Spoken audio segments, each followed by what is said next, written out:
ser Britannicus o puede ser la obra que sea francesa, toda acotada, pero a lo mejor las acotaciones que llevan son unas acotaciones de su bisabuelo, y siguen yendo los bisnietos tranquilamente, pues con el libro que ya iba a Comédie Française su bisabuelo, iban con la misma acotación. Es un amor al teatro. O sea, en España el único fenómeno que se da de un conocimiento tan profundo de una obra de teatro, que no sabemos prácticamente todos, es Don Juan Tenorio. Yeah.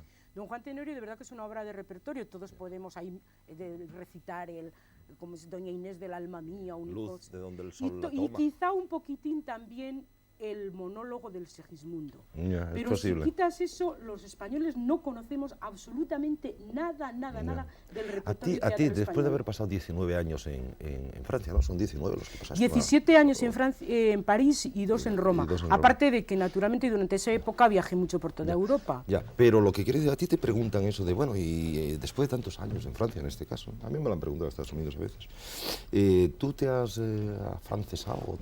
Absolutamente nada. Mira, yo cuando volví de París me dieron una comida. Todos los españoles amigos que había aquí, que habían tenido algún contacto conmigo por alguna razón en París, la mayoría ya eran corresponsales, diplomáticos, incluso deportistas, etcétera, etcétera.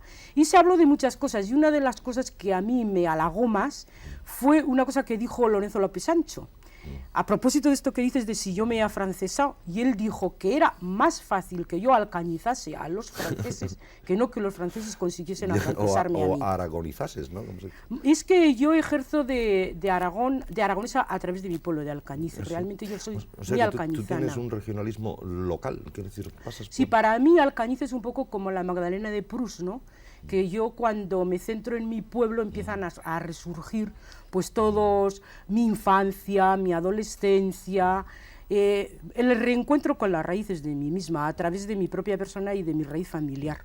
Porque fíjate tú que mi familia, mi madre es alcañizana, todos sus, no solamente sus padres, sino sus abuelos y bisabuelos por los 4 costados, todos eran alcañizanos, y hay una cosa muy graciosa, que mi madre fue la primera loca de remate de su familia que se casó con un forastero, que era mi padre, que era de Calatayud, que está a 50 kilómetros, poco menos, pero fíjate, mi padre era de Calatayud. Es verdad lo que me han contado, Pilar, que tu madre se dedicaba a escribir cartas de amor para sus amigas. Mira, es que realmente el que yo sea periodista y escriba no es un fenómeno pintoresco en mi familia, aparte de que realmente mi vocación arrastra desde mi infancia, porque todos los periódicos que han existido en el Bajo Aragón, pues desde hace 50 años pertenecían a mi familia, no porque seamos unos grandes promotores de periodismo, sino porque había una gran afición por parte de mi tío Mariano al periodismo, y en cuanto tenía 50 duros, que más o menos debía ser lo que costaba editar un ejemplar de un periódico, se lo gastaba en eso. Pero la realidad es que todas las mujeres de mi familia escriben bien. Mi madre era verdaderamente la que escribía a todas las chicas de Alcañiz las cartas de contestación a las declaraciones, porque entonces todo se hacía por carta. Esta carta que es feliz, pues va a buscaros, o escríbame una carta, señor cura, en este caso. Mira, señora... el otro día he comprado yo en una librería de viejo un tomo que está allí, dice que vale, cuando lo vendían valía £1, a mí me costó 200 pesetas, que es de cartas de amor. Y es la cosa más divina que puedes imaginar. ¿Y te acuerdas de alguna? Y cuando se la he leído a mi madre y se la dejo, y dice, pues es verdad, todo lo que cuenta aquí es cierto. Los chicos no solamente pedían relaciones, sino pedían citas y todo por carta. Y entonces en este libro, que es divertidísimo, que las chicas contestaban y contestaban cosas como respetable don Higinio, así se contestaba. O sea que mi madre, y luego tengo una hermana que no sé si tú conoces porque vive en Estados Unidos. Y creo que estaba en Connecticut, ¿no? Pues mi hermana acaba de ganar un premio de novela aquí en España, el premio Armengot, y todas mis sobrinas hacen versos, o sea que es una afición. O sea, es que sois un matriarcado literario. Los hombres no, los hombres de mi familia ninguno hace ni versos ni salvo mi tío Mariano Romance, ¿no? Llamándose Romance, que otra cosa. Oye, yo encontré una vez un pequeño librito también en una de esas ferias de libros o algo así, también de 1800 y picos, en que era más o menos una especie de guía moral para jóvenes y jóvenes, ¿verdad? De la época, y entre las cosas que estaban moralmente mal vistas, hasta el punto de ser pecado, fíjate, de ser pecado, era algo así como, hablando de jóvenes, era como dar tocatas, serenatas, enviar billetes amorosos. Bueno, eso que tú cuentas es de 1800 y pico, pero fíjate, yo no soy de 1800 y pico, supuesto. Y yo no sé nadar por culpa de del sentido moral de mi generación. No te va a dar risa, pero mira, yo vivía en Alcañiz cuando yo era adolescente, y entonces en Zaragoza solo había 2 piscinas, la piscina del Club Helios y la piscina del Zaragoza. Y ir a la piscina estaba tan mal visto en Zaragoza, ir a la piscina era ser fresca, tú te imaginas. Las chicas que eran frescas ya no se casaban. Sí. Y encima yo no he aprendido a nadar y me he quedado soltera, o sea que fíjate qué negocio he hecho. Estaba mal visto y no íbamos a las piscinas porque era de frescas. Y perdóname que vuelvo a lo de las cartas de amor, porque me apasiona. ¿Cómo era una de esas cartas de amor? Yo es que he escrito pocas cartas de amor en mi vida. ¿Pero las de que escribía tu padre?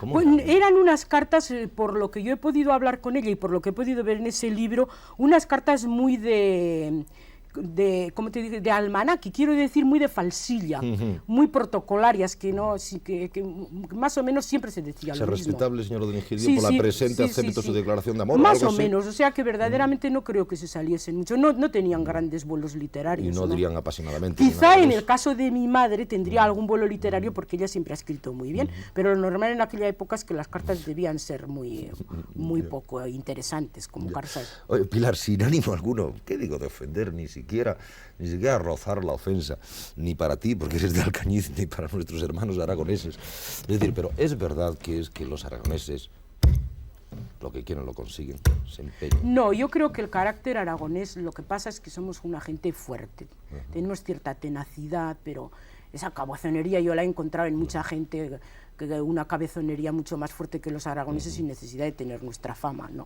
es.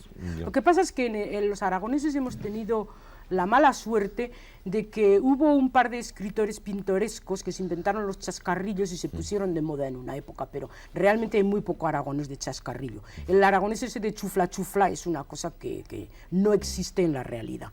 En la realidad existen más, que te diré yo, pues Pablo Serrano, o más, que te diré yo, don Pedro Laín, etcétera, etcétera. Señor de Goya. Señores de chascarrillo, el señor Goya y muchísimos. Pero así todo. El señor Buñuel, que es de un barrio de mi pueblo. Pero fíjate, acabas de citar a unos personajes que evidentemente... esos son típicos aragoneses. Y que son genios en algunos de ellos en la historia. O sea que lo que pasa es que el aragonés es un hombre de carácter. Tú observa como todos estos aragoneses que acabamos de citar son personajes de verdadero carácter. Bueno, a eso me Fíjate refería. Lo que es la escultura de Pablo Serrano, lo que es el cine de Buñuel, incluso lo que es la moda de Pertegaz, que también es un nombre de Teruel. O la pintura de Goya. Pero es R que R. Vamos, quiero decir, Goya es R que R hasta el final. Es decir, es carácter, tiene fuerza de carácter. Y tú eres R que R. Yo creo que sí que tengo bastante fuerza de carácter. Sí, porque tú te empeñaste en ser lo que eres. No creo yo que pusiera mucho interés en ser lo que soy. Me dejo llevar bastante por la vida. Lo que pasa es que yo tenía quizá una vocación. Yo me acuerdo una vez de haberle oído decir a Pío Baroja que cuando uno tiene una vocación muy definida es porque tiene una aptitud muy definida. Y posiblemente yo siempre tuve vocación por el periodismo pues porque tenía aptitud para ser periodista, más que para hacer otras cosas. Pero déjame decirte entonces lo que eres. No, por ejemplo, ¿te imaginas que yo fuese bailarina de ballet? Pues se ve que no tengo aptitud. Pero voy a decirte lo que eres. Sí. Mira, cuando las gentes de mi generación, periodistas de mi generación, empezábamos más o menos a hacer pinitos, o luego cuando ya más o menos nos buscamos un hueco, un cubículo en esta profesión, caray con Pilar, que era toda una señora corresponsal. Yo lo que he sido en la profesión, indiscutiblemente es una corredora de fondo. Si es eso a lo que tú te refieres. Yo me refiero que... O sea que yo nunca he sido en el periodismo ni la vedette del año, ni la superestrella, ni la chica que se ha puesto de moda, ni la chica que dice vaya reportaje que hizo la semana pasada Pilar Narvión. Yo he sido una persona que empecé el periodismo en el año 1950 en Pueblo. En el año 1952 estaba situada en primera división del periodismo. Yo no quiero decir que fuese cabeza de cartel, ni mucho menos, porque precisamente mi característica es que yo nunca he sido la periodista de moda, pero he sido una corredora de fondo que donde empecé 30 años después sigo. Ya. Nunca he sido ni la de moda ni me he pasado de moda. Además tienes una especial fidelidad, que yo diría casi extraña, y perdóname, no lo digo peyorativamente. Al periódico, siempre me preguntáis todos lo mismo. Sí, claro. Efectivamente, yo he tenido muchas veces ocasión de marcharme de pueblo, he tenido muchas ofertas de periódicos españoles, de periódicos no españoles, de televisiones, y nunca he querido separarme de mi periódico. Pero no, evidentemente tú no... Creo yo que es de una parte fidelidad al periódico y posiblemente de otra parte la más seria fidelidad a los lectores. Pero a lo que yo me refería, efectivamente, tienes razón, tú nunca has sido eso que se dice una periodista de moda, pero cuando yo llego a este negocio, es decir, tú, Pilar, que es una mujer corresponsal, es decir, créeme, es decir, que aquello causaba un respeto. Yo no me he dado cuenta de lo que fue mi corresponsalía en París hasta que no volví a España.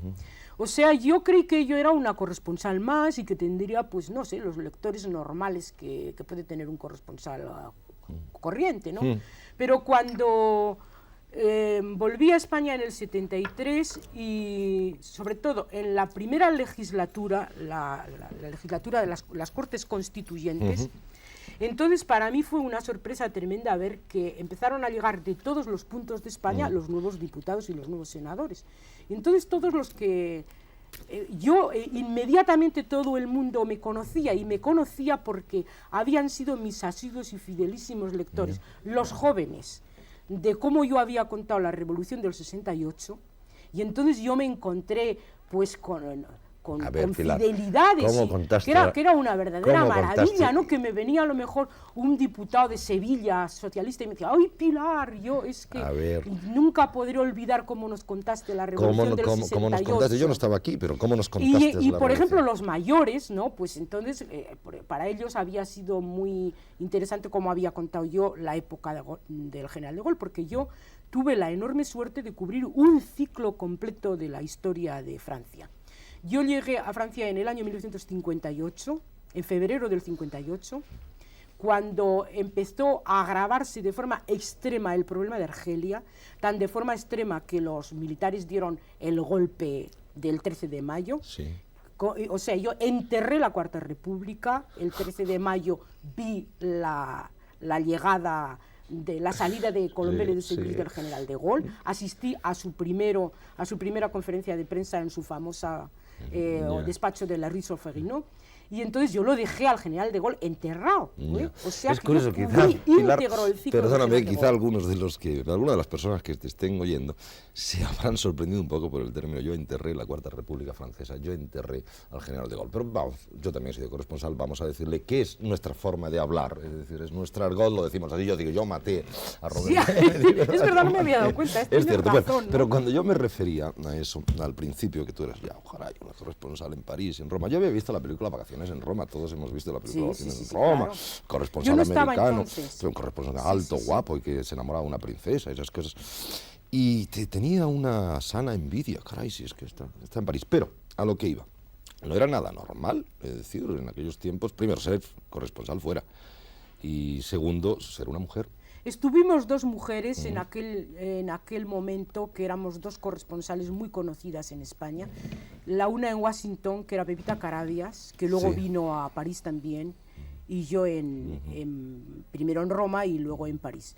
Verdaderamente no era muy corriente, pero en mi periódico tampoco era muy excepcional, porque tú lo has conocido muy bien y sabes que Emilio Romero era un hombre que tenía el instinto de lo que era un periodista a límites absolutamente excepcionales, tan excepcionales que tú sabes tan bien como yo, que un porcentaje muy elevado de personas de tu generación y de la mía que hoy estamos en el periodismo, le debemos el empujón definitivo a Emilio Romero. Cierto, dígase. Y entonces a Emilio no le importaba absolutamente nada cuando él consideraba que tenía un periodista dentro de casa, que fuese hombre o que fuese mujer. Entonces, cuando en el año 1956 él hizo su gran despliegue de corresponsales, que mandó de repente 6 corresponsales fuera, pues entonces mandó 2 mujeres. A Eugenia Serrano la mandó a Viena y a mí me mandó a París, de una forma muy natural. Yo conocí, es cierto, de la persona que tienen el instinto, periodista que tienes el instinto para descubrir periodistas. Yo conocí en Estados Unidos al director de una agencia de prensa norteamericana. Es decir, que un día vio pasar una persona y su secretaria le preguntó, ¿ese es periodista? ¿Podrá ser periodista? Y el tipo le dijo, naturalmente, ¿no ves cómo lleva la gabardina? Oh, eso ya me parece a mí un exceso. Fíjate, llegaba a ese. Yo no sé que hay una manera de ponerse la gabardina. Ah, pues sí hay una manera de ponerse la gabardina. Yo creo que sí, como hay una manera en ti mismo, es decir, en ti misma, perdón, es decir, de periodista, de hablar y de definir las cosas. Eso de ser una de las primeras o de las únicas que entonces, desde fuera, desde esa tribuna exterior, y ahora estás en la tribuna interior, Bueno, eso te coloca en la lista, en el ranking, ¿no?, en la clasificación de las mujeres españolas que han roto lanzas por su sexo, y te coloca también en el frente feminista. Ah, no, yo no soy nada feminista. No soy, quizá porque yo no he necesitado apoyarme en el feminismo para hacer mi profesión. Yo he hecho mi profesión igual que un hombre, exactamente lo mismo que un hombre. No he tenido ni ventajas ni desventajas en la profesión por el hecho de ser mujer. Y entonces en los movimientos feministas yo reconozco que sobre todo en algunos momentos de la historia de la mujer ha sido necesaria estas rompedoras de lanzas, como tú dices, porque por ejemplo cuando ahora ves de lejos lo que fue los movimientos sufragistas ingleses, pues te da un poco risa, ¿no? Aquellas pobres señoras que se tuvieron que atar con cadenas. O que se echaban a los pies de los caballos. Que se echaban a los pies de los caballos, que se tuvieron que atar con cadenas al palco de damas de la Cámara de los Lores y de los Comunes, y entonces, por mucha risa que te dé, risa entre comillas, tienes que reconocer con toda nobleza que gracias a los ridículos que ellas hicieron, las mujeres entraron en la vía, por ejemplo, de conseguir el voto, ¿no? O sea, indiscutiblemente, yo reconozco a los movimientos femeninos, y en eso le estoy todo la agradecida que le puede estar cualquier mujer, el que efectivamente con sus extremismos, sin miedo a la caricatura, sin miedo al ridículo, han roto muchas veces lanzas en favor de la evolución de la mujer, porque yo no creo en la revolución femenina, creo en la evolución, y voy a decir una tesis que yo tengo. Yo no creo que la evolución fabulosa que ha tenido la mujer, sobre todo en la última mitad del siglo XX, se deba ni a los movimientos feministas, ni a las grandes reivindicaciones, se debe simplemente a los adelantos de la medicina. Espera, desarrolla eso. Yo voy a desarrollarlo en un momento. La mujer, simplemente por el hecho de que es la hembra de la especie humana, su primera, no podemos evitar de ninguna forma que una de sus razones de ser es la maternidad. ¿Pero qué ha ocurrido hasta ahora? Pues que la naturaleza, que es muy sabia y que siempre tiene sus leyes, pues resulta que hasta el siglo XX, dadas las fiebres puerperales, dada la cantidad enorme, sobre todo de muertes de niños, de lo que la muerte de los niños antes de llegar a los 5 años, ahora no me acuerdo, aquí una palabra técnica muy vulgar y corriente, bueno, entonces las mujeres, para que al morir una mujer pudiese dejar vivos y en edad de reproducirse como cualquier otra especie animal a los 2 o 3 hijos que se encargasen de la continuación de la especie, tenía que dar a luz 10 y 12 y 14 hijos, porque la mortalidad infantil, ya he dado con la clave, era tan fuerte que la mujer, desde prácticamente que salía de la pubertad, tenía que empezar a dar a luz simplemente para cumplir con su especie. Entonces, ¿qué nos encontramos después de la mitad, a principios de nuestro siglo?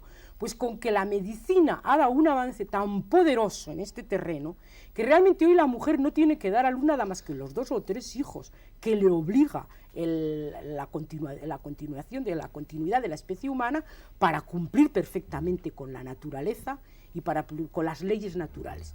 Entonces, eso de una parte. De otra parte, hasta principios de nuestro siglo, la esperanza de vida de un ser humano era entre los 30 y 35 años. De forma que las mujeres, nuestras tatarabuelas y nuestras bisabuelas, cuando terminaban de parir, les había llegado la hora de morir. Y ahora que nos encontramos que la mujer tiene sus hijos normalmente hasta los 30 o 35 años, pero fíjate que las últimas estadísticas dicen que la esperanza de vida de una mujer en un país desarrollado normal está entre los 75 y los 78 años. Vivimos más que los hombres. Se nota. Entonces, ¿qué ocurre? Pues una cosa enormemente sencilla, que las mujeres no tienen que tener tantos hijos como tenían antes para cumplir con la especie exactamente igual que desde Adán y Eva en nuestro tiempo. Eso de una parte. Y de otra parte, que cuando han dejado de cumplir con la especie a los 30 o 35 años, se encuentran como lo que pudiéramos llamar algo así como 40 años de propina, que pueden dedicar a cualquier actividad humana. Aparte de eso, la organización de la sociedad es tan diferente que, imagínate antes una mujer simplemente para hacer la colada de su familia, la cantidad de cosas que necesitaban de hacer. ¿Tú sabes lo que era lo que se llama tradicionalmente una colada? Tenían que coger la ropa, llevarla al río, ponerla, luego darle jabón, yo qué sé, las historias, hasta que la colaban en un cocio. O sea, era una semana entera de trabajo, una colada, y ahora cualquier hombre de la familia, cualquier mujer, cualquier niño, lo mete en la lavadora y se acaba la historia.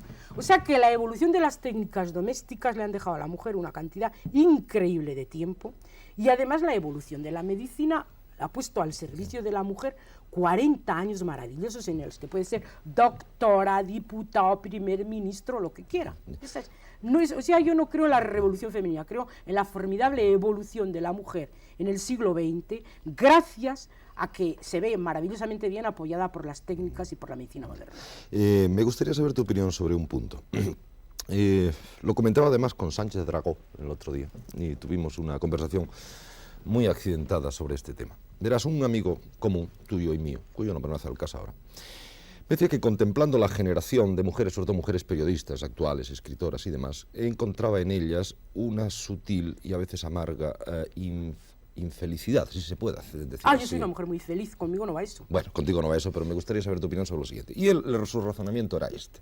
Decía, esta mujer, hace unos años, creyó que con la liberación sexual iba a llegar la felicidad.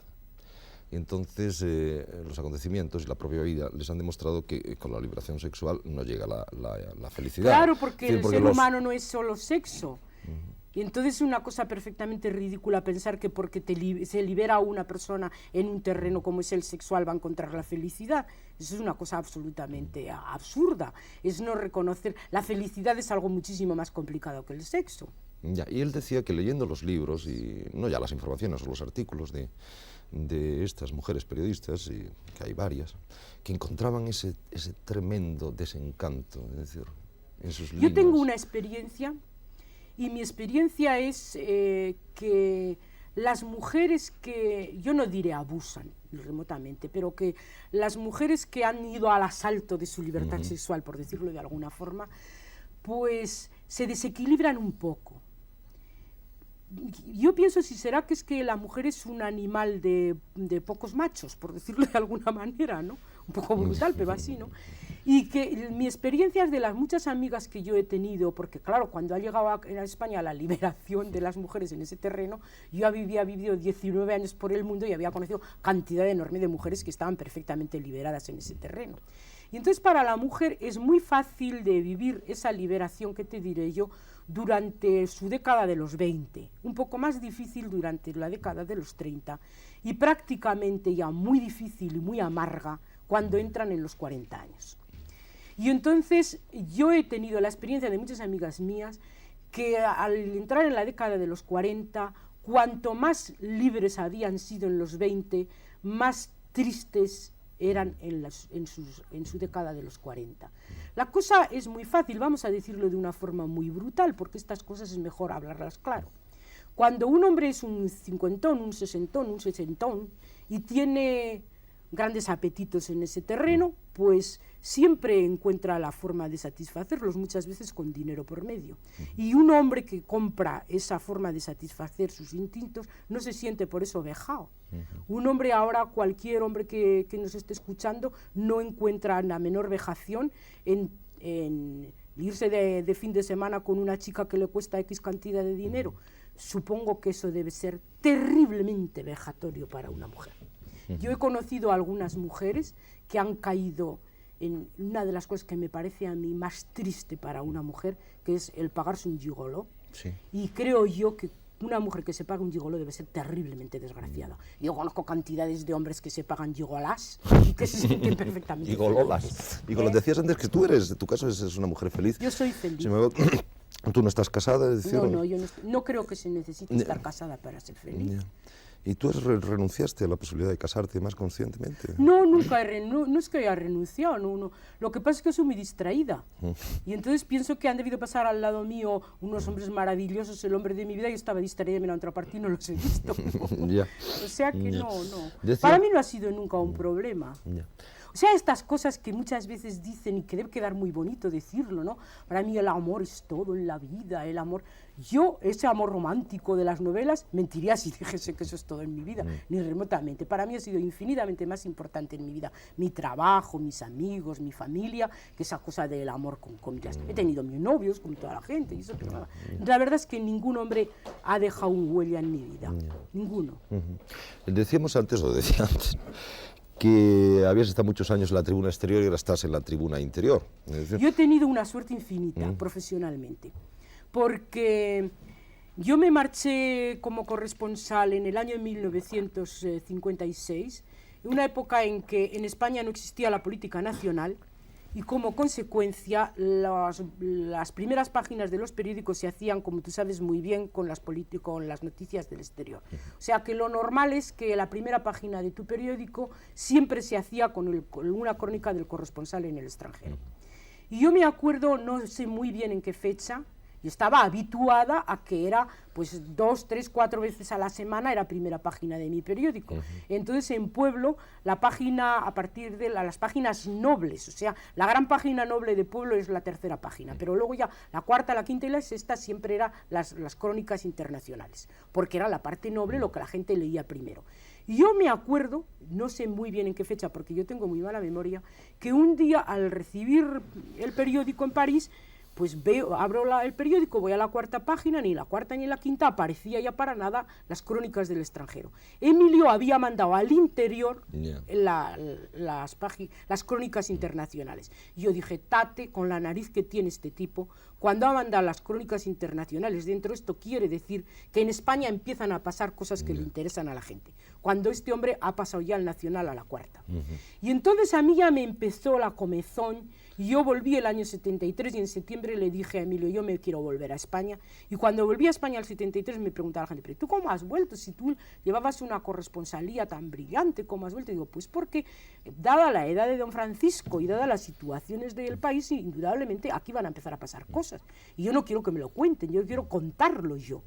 Y fíjate, yo llegué en octubre del 73 y en noviembre del 73 fue la muerte de Carlos Blanco. Y ahora estás en o sea que he tenido la suerte de que yo conté política internacional cuando en España la moda era la política internacional y empezaba a contar política nacional cuando en España la moda está en la política nacional. He sido una periodista afortunada. Y ahora estás en la tribuna, sobre todo en el Congreso, donde escribes. Uy, ¿cómo ves desde allí el cotarro? No me estoy refiriendo al cotarro político interno. ¿Cómo los ves? Es decir, hombres y mujeres dedicados a la política. La realidad, yo cuando hablo de este tema, que indudablemente tú, como eres muy buen periodista, Gracias. enseguida te das cuenta intuitivamente que eso es lo que hay que preguntarme, porque es lo que me pregunta la gente hasta en el autobús. Pues yo noto que los españoles sienten que se han sentido defraudados por sus hombres políticos, defraudados por su parlamento y defraudados por la política. Yo, en mis 19 años de recorrer todos los parlamentos de Europa, debo decir que los otros parlamentos no son muy distintos al nuestro, que efectivamente hay muy pocos grandes tenores en los parlamentos de Europa y que realmente la vida parlamentaria es así de aburrida, porque legislar no es una juerga, legislar es aburrido. Y la prueba está que en nuestro Parlamento únicamente hay grandes días que pudiéramos decir de corrida de lujo, pero es cuando desgraciadamente tenemos un toro bravo con toda la cornamenta afilada en mitad del hemiciclo. Pero eso afortunadamente no pasa muchas veces, y la legislar es aburrido.